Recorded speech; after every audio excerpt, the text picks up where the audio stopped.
before you know it, one of them's empty and broken and gone, and then it's too late. What's the one thing you would do differently? Stress, anxiety, overwhelm. Maybe when I started was, if I can just keep popping up, like surely people are going to think of our company when they're looking to buy a home, right? What I would do differently in a business context, if I was to have my time over again, it'd probably be... Welcome to Room to Grow. I'm your host, Phil Rogers. As a business owner of 15 years with a growing team and multiple businesses across Australia, I have the privilege of bringing you candid conversations with some of Australia's top property, finance and business leaders. Each month we go behind the curtain to uncover what actually works, the strategies, the struggles and the moments that have transformed good businesses into great ones. No rehearsed talks, no corporate filters, just honest insights you can actually use. Because in business and in life, we all have room to grow. Matty Srama, welcome to the podcast. Brother, thanks for having me. Good to be here. I've been looking forward to this one. No, it'll be good, man. I'm looking forward to the chat and sharing a bit of wisdom, a bit of knowledge. Appreciate it. We'll find it in there. Yeah.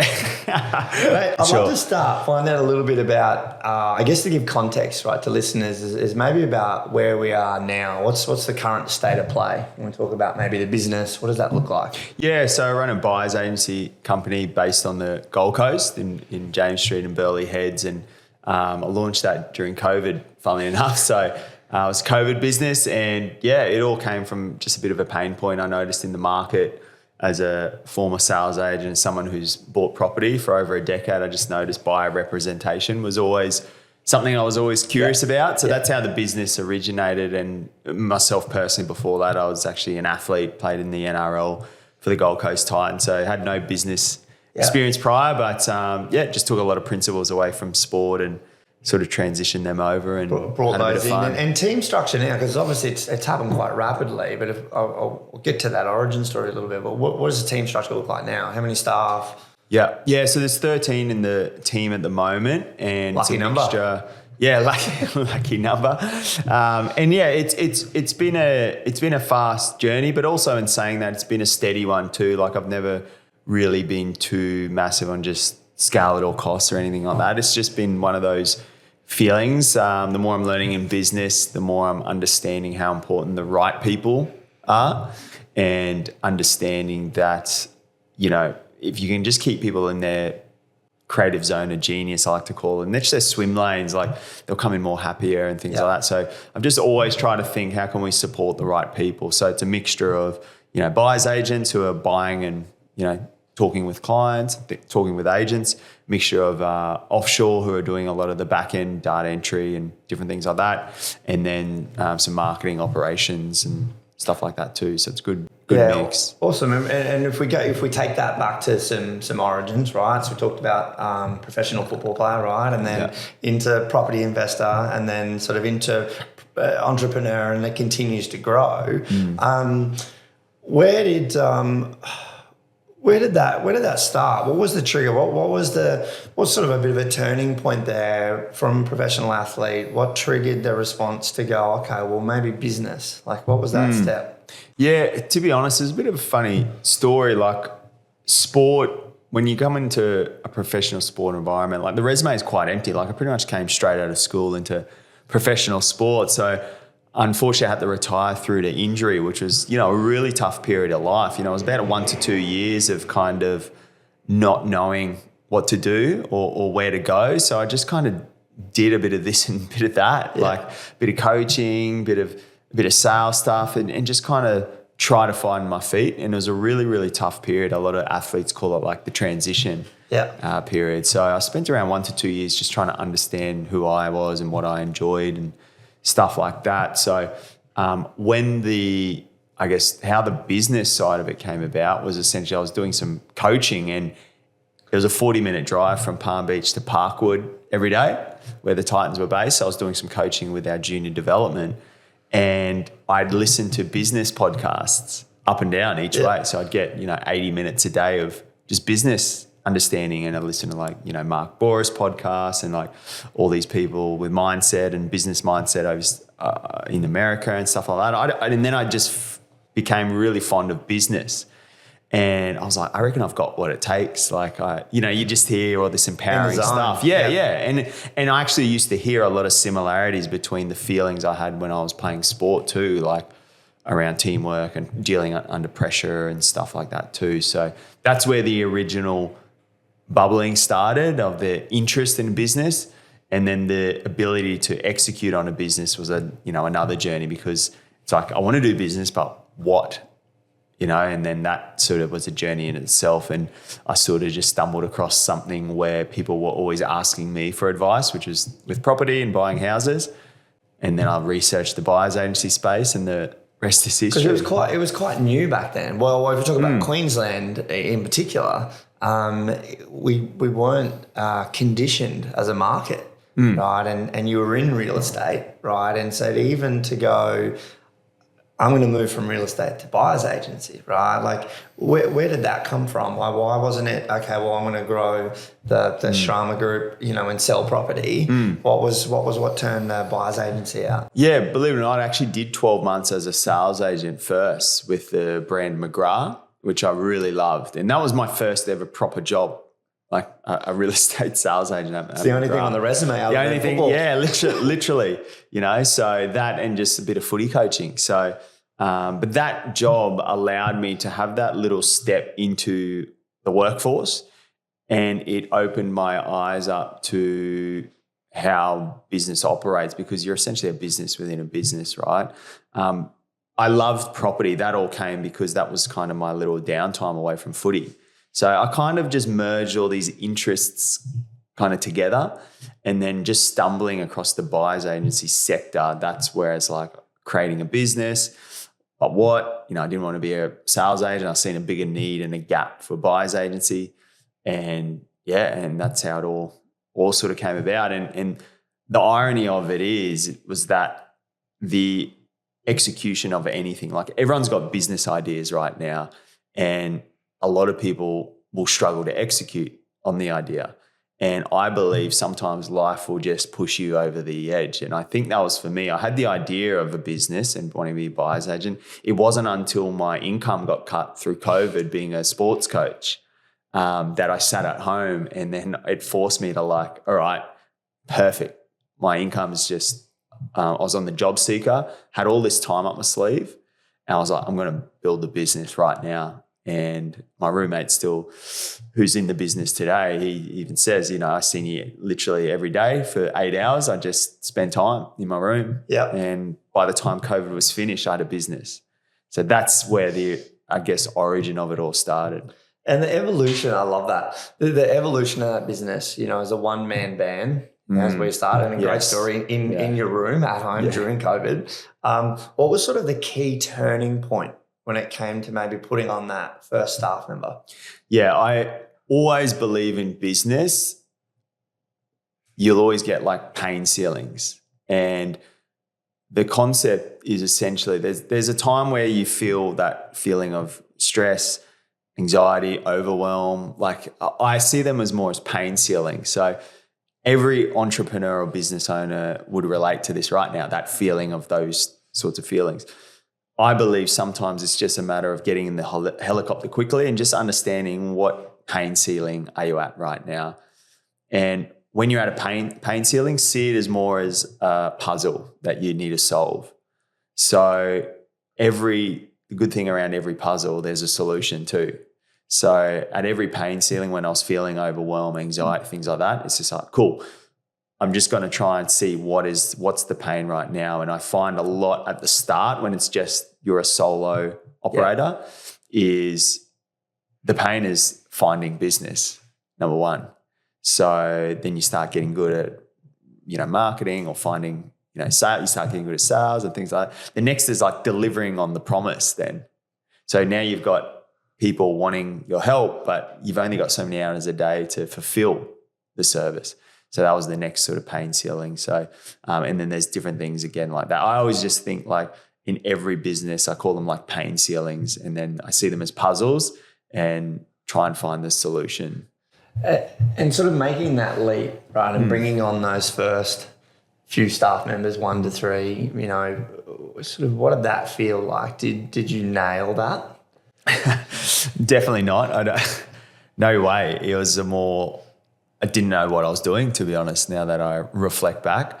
Still grateful though, the first 2 to 3 people that we hired are still within the business, which I'm really proud of. But to be honest, it was just like I was getting too busy for this. I need to find someone to do that. And that's how it eventually came about. If I was to add some value to any, I guess, business owners right now, going through that startup phase, you know, they want to get from one person, they're feeling capped at the amount of work they can do, and then they want to get to another one. The first thing I always say is I'd do a time and energy audit. So I'd look firstly at my week, and then I'd allocate 30-minute blocks, and I'd just record quickly what you're doing. So that's the time part. And then I'd grab a red highlighter and a green highlighter. Red highlighter is things that suck your energy. Green highlighter is things that light you up and you actually enjoy. And then what you'll tend to notice is there's a bit of a theme of red light and green light activities. I would try and work on offloading all of the red light activities as soon as possible. Yeah, and that's the pass on of what that next role should be doing. Exactly, yeah, exactly. For a lot of people, that is administration tasks, emails, calendar management, things like that. For some people, it could be marketing. It could be sales. So that's what I say. There's no really set role to hire first. I always believe in staying in your creative zone of genius, things that light you up and that keep you hungry and wanting to come. And no doubt that's a constant too, right? That audit, your chapter 1 and chapter 10, right, still need that audit. Right, that's going to be a constant in movement, right? And I think about now, we were talking just prior to the start about that shift now from, you know, operator to owner, right? Which is the biggest, I personally believe, the biggest leap in business, right? From the technician through to that next stage. So, and noting, you mentioned come sort of July, another big shift for the business, right? Which we'll see a lot more intentional about you in that owner stage and the operator, right? So that's a big leap in itself, definitely. Right? And that growth positioning, right? We talk about leadership, like does that come naturally to you? I wouldn't say naturally. I've always, like, upon reflection, like all through juniors and, you know, in the junior Titan system too, I was captain of a few of the different teams. So I must have always had that kind of leadership innate in me. I've never been much of a huge talker. I guess it's more of a lead by example sort of approach. But now as I've gotten into business, I've realized the importance of leadership and the skill. And it's a skill I definitely want to keep working on. I think it's so important that the ability to have some sort of leadership or be able to lead other people. One of my favorite sayings is, you know, to build any great business, it's the ability to lead through other people, like getting things done through other people and empowering them and making sure they're hitting their goals and they're happy and things like that. So, it's easier said than done. It's one of the biggest skills in business that I feel are easier said than done. It's interesting because you talk about being the youngest player in the locker room. You know, I've heard you talking some potties along the way and looking up to mentors and those influences around you, and then effectively now in a short turnaround of time at a young age being team captain, right? And so there's a real journey there, right? What would you say is maybe the key to your success as a leader? I think the biggest thing that leadership's taught me is, number one, it's hard to be perfect as a leader. So give yourself some grace. Number one, I think as leaders, you feel you should have it all figured out, which is very, very hard. Number two then is adopting the mindset of build the people will build the business. As business owners, we started the business and we thought we were going to build the business. And then you go through this transitional phase where you need to nearly accept the role of putting the ego away and letting the people eat the fruit and potentially be the face of certain things, because at the end of the day, you can stay as the business or you can build a business. So that's been the biggest kind of working in a short amount of time I've tried to work on, and I'll continue to work on too, because I think it's always going to be, as you said before, wherever the business goes and grows, it's always checking in on leaders. And then I think the last thing too is understanding that there's leaders within leaders too. So I think leadership layers are important. Like as the business grows too, you may have a leadership layer where they're leading the people. So you need to lead the leaders. Yeah. You know, and that's a different skill I could only imagine. So, yeah, I just find for anyone out there listening right now who might be in a leadership position, it's hard, it's okay, and just have empathy for yourself to understand, like, it's a skill that I feel very few get right, but very few can do as well. Yeah. Yeah. Yeah. And I'm interested, running at the pace that you guys do, and obviously wanting to continue not only at that pace, but continue to grow. What does that look like we're talking about like an operating rhythm, right? I think that's one thing, the structure that people really struggle with. And again, because that shift from operator to owner, you've been a technician, I'm on the tools, you just go fast. Yeah. Right? Yes. Just go fast, right? And so now that when you move into that and you are in a leadership role and you are leading through people, what are some of those key maybe frameworks, or what does that operating rhythm look like? Whether that's, daily, quarterly, annually, is some real keys to success there for you that have worked well for the team?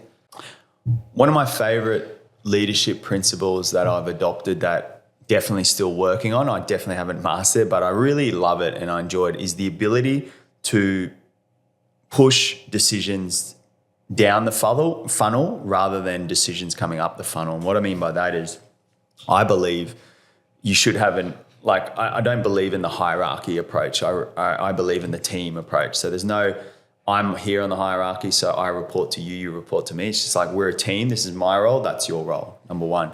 Number two then is the ability to delegate responsibilities and decisions effectively. And a framework I've used is it's the 1-3-1 rule that I heard from Dan Martell. It's like, so many people get in the habit of asking their leader or management position, like, hey, I'm stuck, what do I do? And then they tell them what to do. And it's a loop called the tell, check, next. So tell them what to do, check if they got it right, and then on to the next thing. The 1-3-1 rule kind of is more of a case where come to me with one solid problem, give me 3 possible solutions, and then let's make one clear next step that you're responsible for.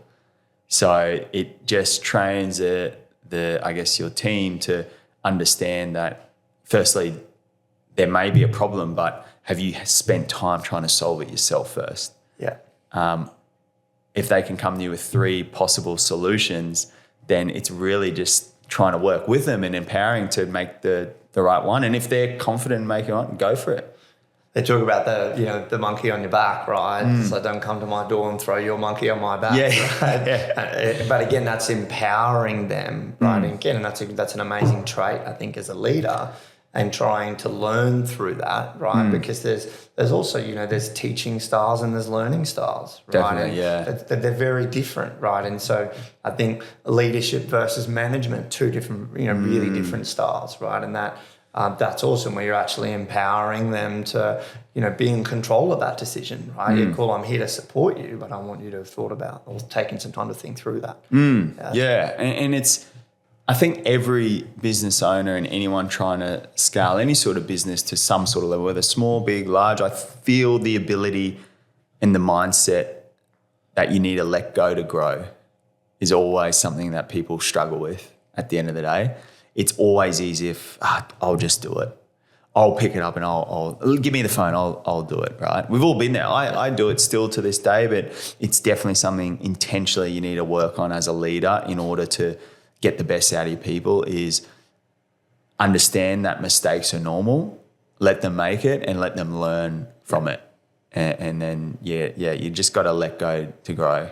Yeah, and there's a learning, not necessarily a lesson, right? If it only happens once, there's a learning in there, right? It's not a mistake. Yeah. Another thing that you guys do, I think, really well, we talk about like team culture, right? And you've grown an amazing business. You've got some amazing people around you. We talked to, well, what I would call a business of attraction. And I think you guys do that really great, and it's quite evident from what's around you with that. But what does the Srama Group do differently? Yeah, like what does great culture look like to you and your team? It's a really good question. Like culture is one of those things where it's just like nearly like a feeling, I guess, at the end of the day. And everyone at the end of the day has a different culture too. Like some people have a culture of high performance at all costs. Some people have a culture of work-life balance. Some people have a culture of, party, let's have fun. Culture's definitely something that I feel starts at the top and funnels its way in through the team. So that's number one. But I think what I've been most proud of, I think most of all, is the people within the business have, I guess, fell into the culture which we've tried to help is like have a team of collaboration. My observation of the real estate industry when I first got into it was that it was very dog eat dog kind of, even with own teams. I'll step over my teammates to kind of, win business and things like that. Like it happens. It's normal. It's totally normal. It happens in a lot of industries. But I've really observed coming from a professional sport background, I found that very odd because in sport, if you do that, the whole team goes against you, right? And it's just not kind of, you got to work together. So I've really tried to take that, easier said than done as, of course, being in the real estate industry, high stake, high reward. But that's probably the overarching thing I've really tried to at least bring in is like a mentality of like 1 + 1 = 4. So things like we do have open book policies on CRMs and everything's transparent so people can see who's talking to who. And if, you buy a property from this agent, everyone wins, we get cuts and different things like that. So it's like everyone gets to share in the fruit of it all. Yeah, and I think that I think the example or relation back to the professional sports, that makes so much sense, right? Like from a culture point of view, it doesn't matter if you're the best halfback in the game. If you don't fit the team culture, then you're not the player. And likewise, whether you get along with that halfback or not, he's the guy that's got to throw you the ball, right? So we're on the field, like let's play as a team. Yes. And I think I can see some absolute correlation between those, right? And some of the skills that you've brought forward. Yeah, 100%. And I heard a good one too. Like sometimes you can identify when you've got a really good culture when bad cultured people who aren't right for the business kind of exit themselves out in a way. And they're just not kind of adopting the culture. It's just the culture that's already there is not falling to that level. It's kind of separating itself organically. That's rise to the top. Yeah, pretty much, yeah. And there's always been this mentality I've always had in business that I heard, I think it was Mark Boris talk about, and he was talking about a comet. And, you really want a team of people kind of in the center of the comet. Like at the comet, you got the shiny bit at the front and then you got all the dust dragging off the back. He said the dust dragging off the back is kind of like your toxic energy in your business. At all costs, just cut it and get rid of it, because what happens is it starts to pull from the center of the core of the comet. So at all costs, get rid of that ASAP. And he also said, but at the end of the day, you're also going to have people at the front who are the go-getter, who are doing their thing, and they're the shiny part of the comet. They're high flyers. They most likely may leave one day, and that's okay too. You got to remember there's different personality types. And he said the ability to attract and retain is kind of that middle section. Good people who are doing their thing, and they're happy where they are. They're still moving forward, but sometimes just identifying who are the shiny people of the comet and who are the ones. Yeah, love that. And your value proposition to that, right? Where it's like, well, why join us, but why stay with us, right? There's this constant of work that goes in there. And if you can, I love that analogy, if you can sort of center it around that middle piece, right, then you've got an amazing business. Yes, exactly. Yeah, I found that always visual kind of in my head handy, yeah. I think another thing with business attraction, and one thing that you've done, I think, exceptionally well, right, is around personal brand. Right? You've created a massive presence in a real short amount of time. And I think there's some real cut through there, and it has been probably a real challenge for a lot of people. But like, how have you done that? What does that look like behind the scenes? Yeah, look, to be honest, when I started the business, it was very much just get in front of people's faces. So I just observed from afar, like, we can all see it. The phone and the mobile phone's like a walking billboard, right? Like it's everyone's on it, everyone's eyeballs are on it. So my mentality when I started was, if I can just keep popping up, like, surely people are going to think of our company when they're looking to buy a home, right? So that's literally all I thought, just keep popping up. But then as time evolved and I learned more around business and the importance of brand and things like that, I started to realize there's a business brand and there's a personal brand. And I've identified you can kind of leverage each of them into both. So moving from operator to a business owner, I'm moving more towards, I really want to grow the brand of the people within the business. And I still think the ability to grow your personal brand is important too, because that can open up doors, opportunities, create relationships that could essentially feed straight back into your business as well. So I think whatever you're trying to do, whether you're trying to build a personal brand or business brand, I think whatever you do, just be intentional with doing it. I think if you half do it or give it a crack for 3 months or whatever, like, it's probably not. Just be intentional. And I think if there's a business owner listening to this, just understand business is what you do, but it's not who you are. So I think the perfect brands that I've seen have had a balance of both, where they've got their solid business brand, but people also relate to them on a personal level too. And I love that evolution, right? Again, you don't want to compare your chapter 1 to someone else's chapter 10 type conversation. But if someone was starting a business in 2025, and they wanted to build a personal brand, what would you say is the number one thing that they need to be doing, like, as a non-negotiable? I think as a non-negotiable, if they were to start a brand in 2025, I'd say number one would be yourself. Don't try and be Matt Srama. Don't try and be Phil. Just be yourself. I think the way the world is now, people can smell inauthenticity a mile away, right? I just think be yourself, be relatable, number one. And I just think by being yourself, it becomes easy, because how hard is it to put on a facade if you're creating this brand and you're trying to be like Matt Srama? You're really doing your best to talk like him and act like him, and like that's tough. That's draining. Just be you. Be you. I think number one, if you were to ask, non-negotiable.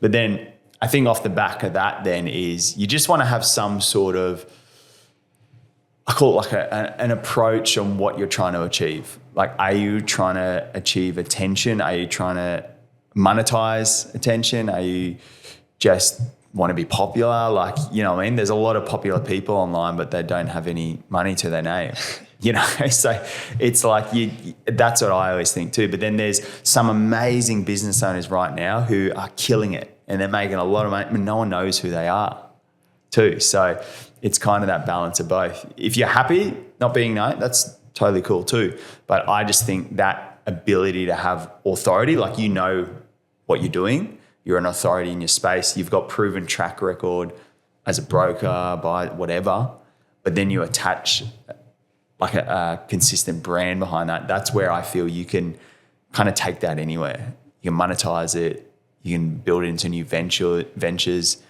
So yeah, just from the start, just understand where do you want to go with it? Like, what's the purpose of creating a brand? Yeah, I love that. And we flip to another gear, and something we've spoken about before. And I think when I talk to a lot of high performers, in any space, or business owners, and that word balance, which I probably really don't align with, and the ability to have it all. And, you're running a business, you're investing in property, you're growing a personal brand, an amazing relationship partner. There's so much happening at home as much as there is at work. How have you done that? Now, it'd be fair to say maybe we haven't quite nailed it, right? Yeah. But you're doing it, right? How have you done that? What does success look like there? Yeah, and I think that's a big one too, is understanding that, again, the business is what you do. It's not who you are at the end of the day. And I heard a really good one-liner. It was just like a mentality once. And it was just like someone spoke around business. Business is an income-generating vehicle. It's an asset that you've created and built that, you're producing a product or service into the world and you're getting some sort of return back, and that's amazing. But business is not your baby. Your baby's at home. It's called your family. And business is what you do. It's not who you are.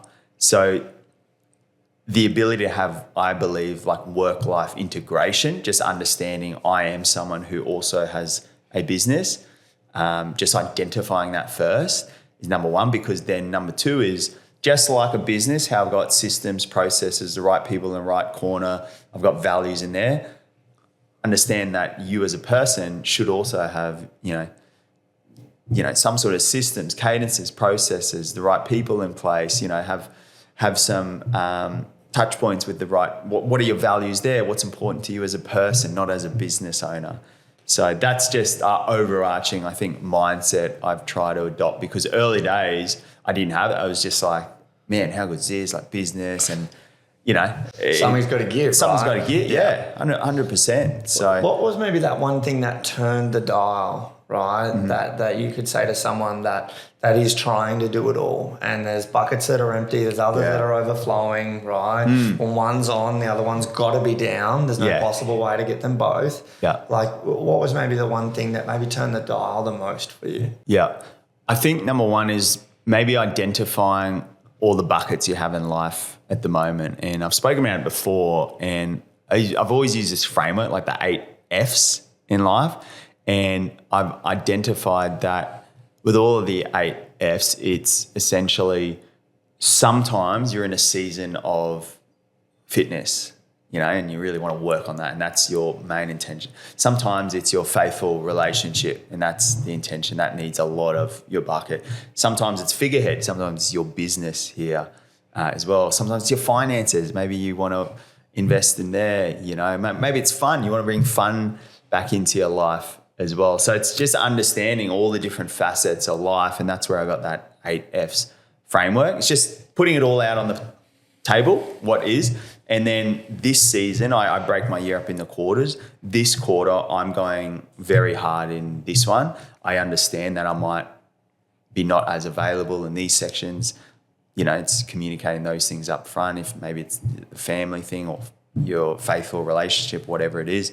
Or maybe for some people right now, they're understanding figurehead's killing it, finance is killing it, but my faithful relationship and my family is empty. It's not getting it. It's not getting it. So it's just understanding on your 8 Fs wheel of life, just kind of where is my energy going? To say that you'll have every bucket full at all times, it's hard. Like, I think that's hard to do, and you got to have grace for yourself. I think most of the Fs I use when it comes to business are probably different to those ones. I might pick those up. Right? Yeah. But I think that's a great framework. Just awareness, people. I think. Just awareness. And sometimes there's a season of yes and there's seasons of no. So I know when it's time for seasons of no, it's like I want to build something. I want to really put my health first, and I'm saying no to drinking and eating bad food or whatever it is. Sometimes it's a season of yes. Yeah, I'm going to have more travel this year because I really sacrificed last year. So again, life is so fluid. We don't know what's around the corner. I just think the ability to just at least be mindful where your energy goes. Yeah, your energy goes is a big one, because before you know it, one of them's empty and broken and gone, and then it's too late to identify. And I guess in that, it's probably the one that in a lot of cases may break, especially if the business and all of those things are happening. Let's call that family or faithful relationship. You've got an amazing partner, an amazing relationship, and then both in your own rights, in business, are both doing really well. And what would be some of the things that we could share to people at home that want that? And again, I think communication come along really well, but maybe some framework or some again, we use that word operating rhythm, and it's funny. People sometimes struggle. We go, "Oh, it sounds so structured." Yeah. You know, like that can't be fun. You're like, no, but if you treat home like a business, sometimes the value you get, the more disciplined you are here, well, the more freedom you get here. Yeah. Right. So is there some key takeaways in there, or some things that you guys have brought into your relationship that you think have really helped take it so that you're not just growing, individually, but you're growing together? Yeah, it's really good. If I could add any value to any other business owners or busy professionals or anything like that, I definitely haven't got it figured out, but 3 big things come to mind when it comes to at least doing your best to try and balance growing a business, growing a relationship, family, whatever it is number 1 is we implemented what's called a house manager. And the house manager, again, I can do a whole nother podcast on this, but a house manager, essentially, we've created a structure that the house manager is now helping with all of the red light activities, ironing, dishes, like meal prep and things like that. Money can't buy the feeling of not needing to do them anymore for our relationship. Number 1, like when you actually do it, make the investment, it's like, what were we thinking? So that's number 1, is just there's things in people's relationships right now that are sucking them dry and they've got nothing to give the other side, right? So I think that's number 1, is just understanding what is like sucking the other person dry. Like to your point, the energy audit, the green, the red, the same calendar at home, the calendar at business, the calendar at home. Yeah, exactly. Yeah. Actually, that's a really good point. I'd say number 1 would be understanding that just like you manage your time and energy in your business, you should be managing your time and energy at home. And that's having a chat with your partner, wife, or if you're single, just with yourself around, again, what are the chores, tasks that I can either eliminate or just delegate? And as I said, something like a house manager has changed my life, because all of that red light activity, you get home from a busy day of work, you don't want to be sucking your battery dry again. So getting rid of all the red light is a good start. And then number 2 is implementing, again, like a business. People have sync meetings with their operations team, sync meetings with their sales teams, but they don't check back in with their wife or partner at home. So sometimes as business owners, hey, it's okay to add that as a weekly reoccurring, or however often you want, a daily, weekly, whatever. I tend to do weekly, my partner, just a little sync catch up, and we've got a bit of an agenda and we just check up on everything, where things are at, because what's happened in the past is something that might have been on one of our minds. It gets swept down the right, not spoken around, and it's that resentment for the next few weeks. Until it does come up. Exactly, until it's too late. So it's just a good opportunity to just chat and sync up for the week. We chat on things like finances, what are we doing for the weekend as well, has been a game changer. Just the weekend comes around, she had no idea I had golf booked in with the lads.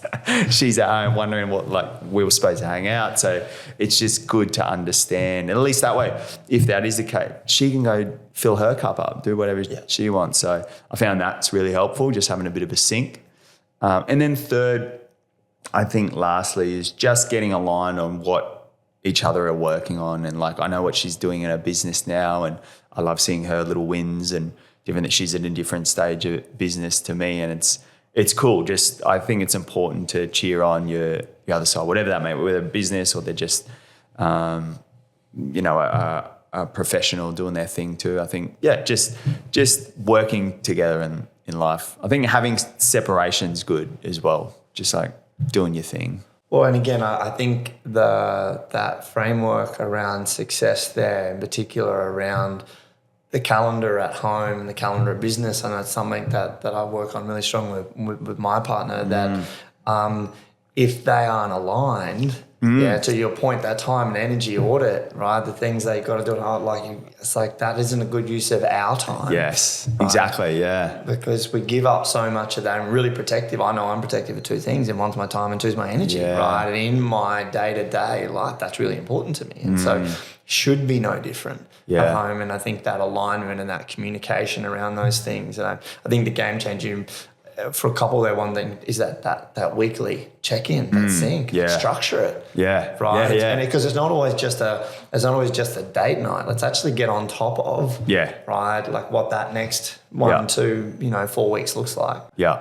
Yeah, 100%. And even common one that people struggle with always finance. Yeah. Like you would see it in your world all the time. Like just a quick check-in on finance, like where are things at? Like whether you share a bank account or not or whatever it is, like sometimes we just like to see like, hey, what big costs are coming up? Like, Such it's a just crazy good. taboo subject. It is, yeah. Right? That you will go out and make the biggest financial decision you'll ever make together in buying a house, yet you don't talk about the budget or you don't have a discussion openly about what each other earn. Yeah. Or Spending habits. Spending habits. Yeah. Yeah. That is, a lot of our passion around what we do in with the business is that, empowering and educating our clients to make better financial decisions, right? It's that financial literacy, right? And it's because we've probably both grown up in maybe households where that wasn't something that was spoken about, right? So generationally, right, how do you break out of that, right? And I think that communication and going, no, this is a subject that is really important to us because it's not a problem until it's a problem. Yeah. Right? Yeah. And then it generally becomes a real problem, especially when it comes to buying a home or doing things like that. I was just reflecting on it then, mate, is like, I think one of the biggest things to at least have a chat about if you are in a relationship before buying a house is potentially looking at, have you had the chat around money and spending? It's because what I've identified is a lot of people, especially first home buyers, it's the first time they're putting pools of money together. It's generally the first time, but people haven't just spent the time understanding what does it look like from accounts and setups and where the drawings are going and spending. Have you openly spoke on like, because a lot of people they need to become better savers when obviously mortgage is a big thing. When you go from no mortgage to a mortgage for the first time, your whole household spending changes. So I think it could be just one little tip there for anyone who's in a relationship looking to get into their first property is maybe just having a quick open discussion around finance, spending habits, anything we need to clean up, tidy up. How are we going to work on this together? I think adding value to that comment is where do their beliefs from money come that's a good from, one. right? Because how you grew up and your beliefs around money are something that are really often unspoken about and just taken forward without the knowledge of going, when someone says that word, what do I think? Yes. Right? Where does that come from? Yeah. Right. So and so true. unpacking and understanding their values around money and their beliefs around money. Money's good, bad, the devil. If you grow up hearing fights about money constantly, then automatically it's a negative trigger. Right. And consciously, you don't even realize that your fight with your partner around money was because of a value that your parents or a belief that your parents had. Right. And so how do you sort of bring that to a table, right? And add that to the conversation, right? Not just about what you're putting on Sports Tab or what's being spent at Pack Fair. Yeah. Right. So true. And bringing that all together. So I think that's a really great tip. That's so good. What I love there with the knowledge that you have now, if you were to start again, what's the one thing you would do differently? One thing I'd do differently. I mean, if the question was, would you change anything? I'd say definitely not, right? Right, because so I use that, that way, right? Because it's not a life of regret. Yeah, right? exactly. But with the wisdom that you now have. What would you do differently? I'd say what I would do differently in a business context, if I was to have my time over again, it'd probably be intentionally thinking with a 5 to 10 year vision, because what that does, it really expands kind of what's possible and kind of preparing for that too, and building a business with that mentality versus just build it as you go, I think has a far different approach. I definitely built as I went because I had no one in my family who knew anything about business. Yeah, if I had my time over again, I'd probably expand the thinking on like 5, 10, 15. What do I want out of this? Number one. Number two, what do I want? What's my role in the business early? Like, do I want to be an operator? Do I want to be an owner? Do I want a leadership position? I just figure out that, because then I can work on the who, not the how. And I'd go in with that approach from the get-go. And I just get really good at trying to understand recruitment, like talent, finding really good people and putting them in the right seat. I do that early. Yeah. It's that whole building. It's like a business by design, not by default. Yeah, right. A life by design, not by default. I know definitely. That was one of the biggest shifts. Almost 5 years ago now for us. About again, what do we want out of it? What's my role want to be? It's by design, not by default. Yeah. Because the first 10 years were absolutely just by default. Yeah. Right. And once we made that decision, it's okay. If you want to be a one-man band, you want to run at that pace, that's great, cool, that's your model, right? But if the goal was to be not an operator and be an owner, or what does that look like, and run towards that, rather than that default position. Fast forward 5 years, you're looking around going, okay, how am I still here? Yeah, exactly. So I love that. And even the word clarity too, just having some sort of clarity on why, what and why. Yeah. At the end of the day, like, there's a lot of happy people just running a solo business on their own, and that's what they want. Don't always think bigger is better, more is better. You know what I mean? Go on what success means to you. And that is different for everyone. Like, don't think that because someone's got a big team, like they must be happier or it's a better business. Don't think just because someone's got a smaller size team that they're not happy. It's just whatever works for you. Yeah. So I see some people want to scale a bit, and you ask them why. It's just like, well, I seen so-and-so do it, But like, what is scrolling online? That's probably when I rephrase it all the way back. Like the very first question, I just ask myself, why do I even want to do this? Because I can tell you right now, there's a lot of joy in being an entrepreneur. Getting told what to do and clocking in and clocking off. Yeah, and being a really great number 2 or number 3 or part of something that feels amazing. Yeah. Like you're growing for your people. Yeah. I want to be a great person. I want people around me to be great people and people around them to be great people. Yeah. Right. And my values around, legacy and impact and growth and wanting to make a difference. Right. And having people around you to do that together, that does give you joy on both sides of the fence. Yeah, right? exactly. So just to your point, making that decision, right, and then sort of leaning into that. Yeah, what you want. And I truly believe at the end of the day, business isn't for everyone. Like, you can earn just as much money and be just as fulfilled being an amazing Robin. With a lot less stress. With a lot less stress. Yeah, that's what I mean. I think being quote unquote like a Batman, if you want it's a tough role. You've got skill sets there. Sometimes Batmans can't be Robins and Robins can't be Batman. I just think at the end of the day, I feel to have any great team, you need a combination of both. Don't think one is better than the other though. Don't think one is more fulfilling than the other. It's just, again, what some people are fit for that and some people are fit for that. It's just, to answer your question again, it's just before you even start, if I had my time over, I'd just be really identifying why, how am I going to do this? Have clarity on what's it all for. Yeah, I love it. And what about you're an avid reader, content consumer, content creator, and maybe a top 1, 2, 3 books that you could suggest? Yeah. Buy Back Your Time from Dan Martell is definitely definitely one of my favorites, just on the snapshots on time and energy, understanding the ladders of business and when to hire, how to hire, all of those sorts of things would be number 1. Number 2, I'm reading. I've just started, but I reckon it's going to be a cracker already. It's called Who Not How. So that book so far has taught me sometimes as business owners we're so fixated on the how when really it's about the who. It's about the you need to find people a lot smarter than you to help you. And, Michael Jordan, even though he was probably the best NBA player of all time, he also had Scottie Pippen, and he had he had a really good team, and he had Phil Jackson, the coach too, and that's what made him great.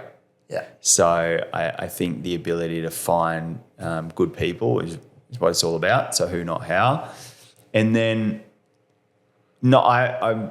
it's not a book, it's more a mindset or a concept. There is a book, but I haven't read the book. I just studied the concept of it, and it's called the Cash Flow Quadrant.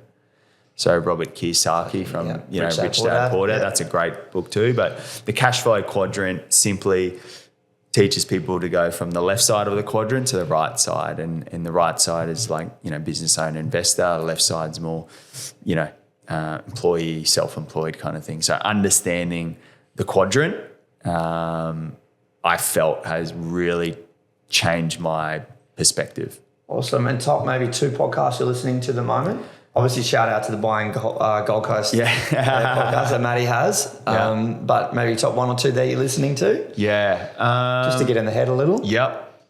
I really like, again, this is one thing I found with podcasts is I go through seasons. Yeah, cool. So at this season, I'm back on the property, like for myself personally, like I'm back on the so I've always loved Pizza and Property is a good one for any investors out there. Really good. Shout out to Todd. He's great at what he does there.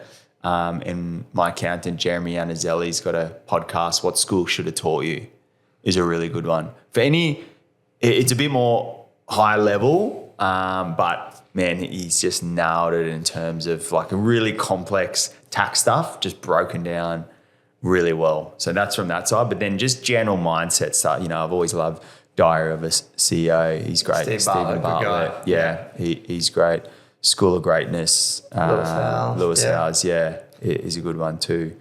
But and obviously Hormozy's always just a beast. He's just got crazy business acumen. I think there's a lot of similarities, right? And people listening to this are going to be listening to those, right? So I think that is some great shout outs there. Yeah. Mate, final question, 2025. If you had to sum it up in a word, what's the theme for the back half of this year? In a word, I would say growth. I really want to be intentional, not only I really want to have a crack at growing the business, like really intentional about why as well, which took me a few months to work through. But so growth in the business, which is going to require me to grow more as a person, because I feel a business is only going to grow to the capacity of the founder's level of learning. So I need to step up my growth and learning and find really good who's to help me. So growth in all areas. Love that. Yeah. Mate, well, look, obviously I want to say thank you for today, but just a massive shout out and thank you in general, mate. You're doing some amazing things. You give a lot back. You're very generous with your time, with your knowledge. You do a lot for the local community. So we appreciate that and appreciate you, mate. Thanks for coming on today and sharing the story. Oh, man, thanks for having me. I love the kitchen table vibes, man. Yes. Felt like I was just at home. Thanks, mate. Appreciate it. Thank you.